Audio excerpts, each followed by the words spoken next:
The Crossover with Marlon and Armon is brought to you by Western States Plumbing and AC. You're now tuned in to The Crossover with Marlon Jones and Armon Williams.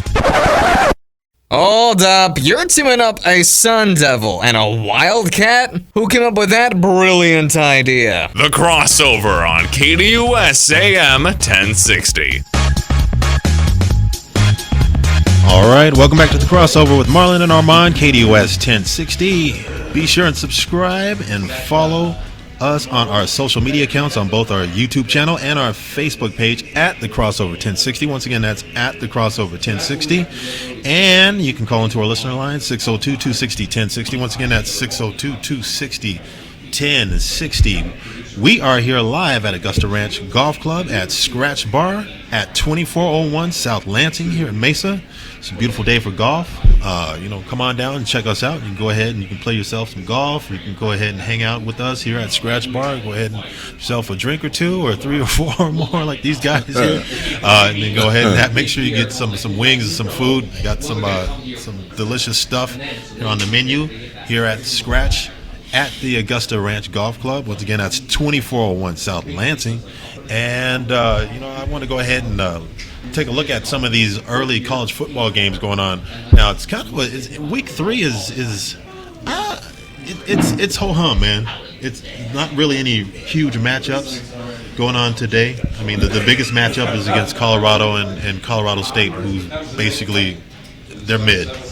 They're mid. As the kids would say, they're mid. For sure. I think week 3 is usually either it's your first conference matchup, but it's not by your powerhouses, maybe your mid-level conference, or you have a out-of-conference mid or whatever, week 3. Right. Because you spend week 1. Week 1 you had your marquee matchups. Right. Same with week 2. But week 2 was exciting.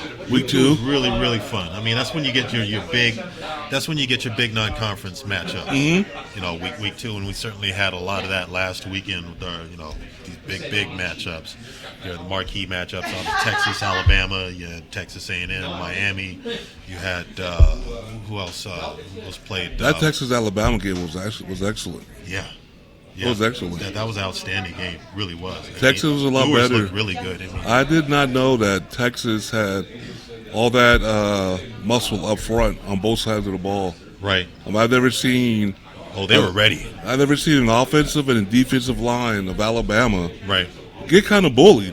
Yeah. It's been a while since I've seen a Nick Saban coach team they got punked. Get punched in the mouth of the trenches. They got slapped around a little bit. And they literally got punched in the mouth of the trenches by Texas, which was the difference of the game.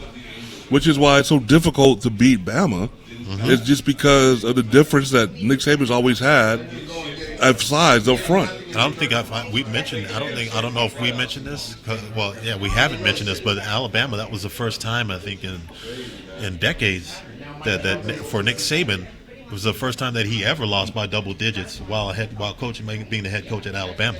First time ever he lost by double-digit points. Right. And this is the first time that he lost by double-digit points since 2003. So you got to go back to his pre-Alabama days. I don't know if he was Michigan State or if he was at LSU at the time, but that was the last time that he lost by more than by 10 points or more to anybody. Wow. College football. So you're talking about like the longevity of like the success that he's had at that program with Alabama. That's really a statement game for Texas. Yeah, it was. Hey, we're back. Or as Deion Sanders would say, Coach Prime would say, we're not back, we're here. We're not coming, we're here. Right. Well, Texas is definitely back. Like I said, I had no idea that their front line was going to be able to do what they did to Bama. That was the difference of the game. Because Nick Saban coach teams never get bullied in the trenches, and they did. Yeah, they got definitely got punched in the mouth. They got shoved around a lot. I was impressed by Miami. Now, granted, Texas A&M don't really know what that team really is. That's a team under Jimbo Fisher is probably on his way out the door because he's had his struggles. He's struggled mightily over the last couple seasons, 2-3 seasons at Texas A&M, and if he doesn't get it done this season, he's definitely going to be out. It's just a matter of who they find to try to replace him. But Miami did look good.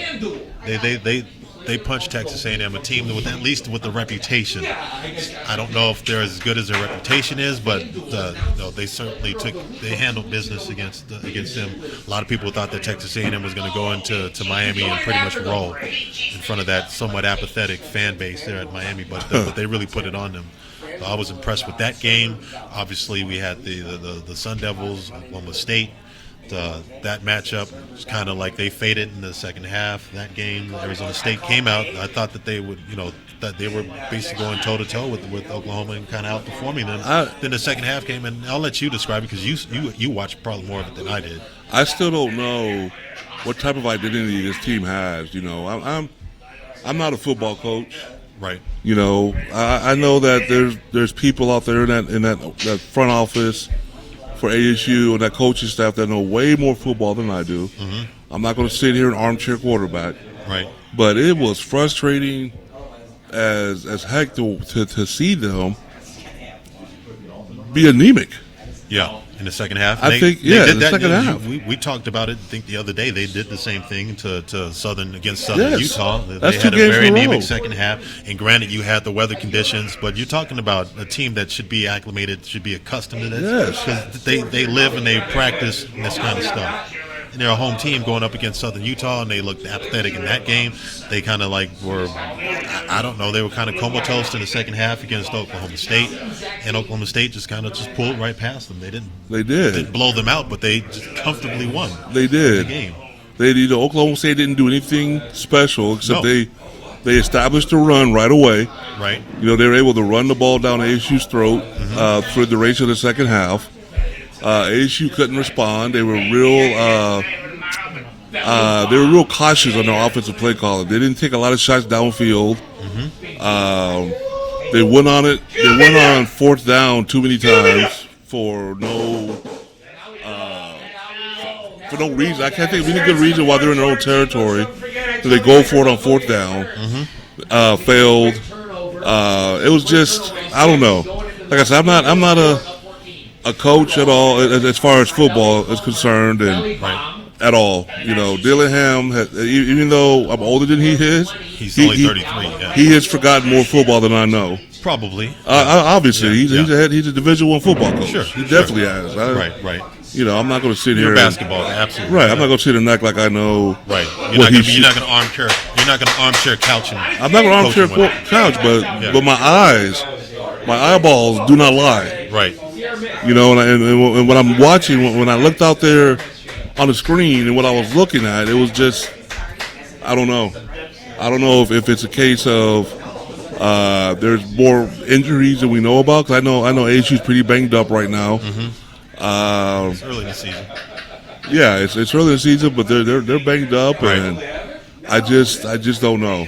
And talking about the Arizona squads, obviously Arizona State, they kind of were very apathetic in the second half. They lost to Oklahoma State, and Arizona went to Starkville out in Mississippi State country, SEC country, and actually played a good game. They played a good enough game. They should have won that game, to be perfectly honest with you. They wound up losing to Mississippi State in overtime, and Jaden Delora had, for all intents and purposes, he had a bad game throughout the course of that game. He threw 4 interceptions, but they still they had an opportunity to win that game outright at the end of regulation.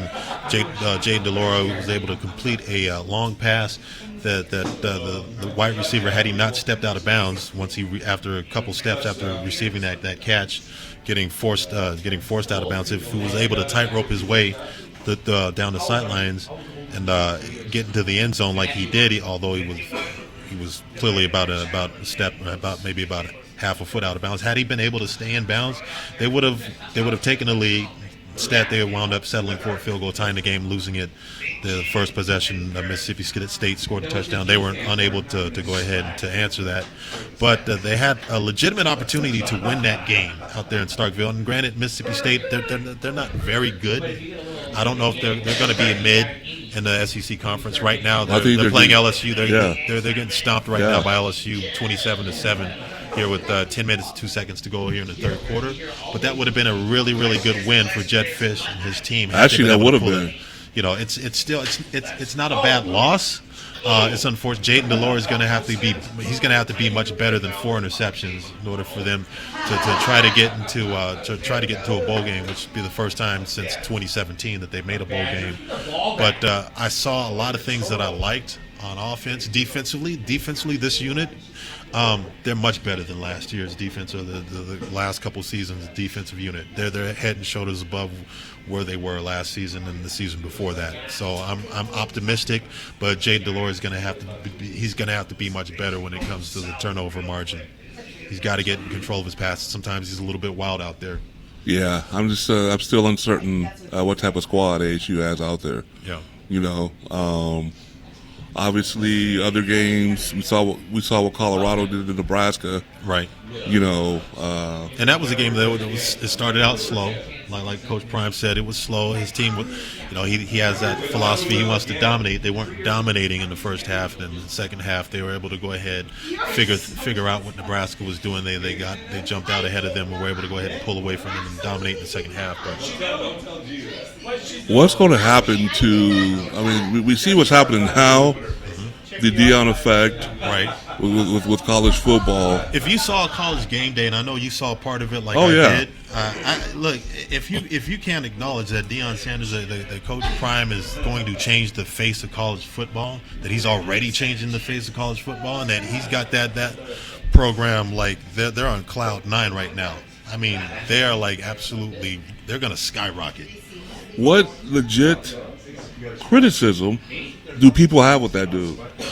Well, I mean, the way he does it, the way that he that's does it, right? Unapologetic, and brash, that's it, and bold. That's the only really complaint. He's doing it the way he's done it his whole career, his whole. That he's not traditional, he's not buttoned up, and I'm gonna say the correct thing. I'm gonna go ahead and do things the right way, and we do it straight, and this and that. He's gonna do it. He's gonna zigzag a little bit. Everybody else, they want you to go ahead and just go straight for it. He's like, no, I'm gonna zigzag, and I'm gonna go ahead and take the scenic route, and I'm gonna enjoy myself, and whatnot, and I'm gonna be myself, and I'm gonna go ahead and wear my sunglasses and my cowboy hat or whatever. We're gonna have fun, and if y'all don't like it, you go ahead and you can talk smack. Well, then I'm gonna go ahead and just give us bulletin board material, and we'll go ahead and we'll take that personal, like Michael Jordan used to say. We're gonna go ahead and run it up on you. So, all right, coming up next, we're gonna talk more things football. We're gonna actually talk to Crazy Tracy Tingue right here live on KDUS 1060, The Crossover.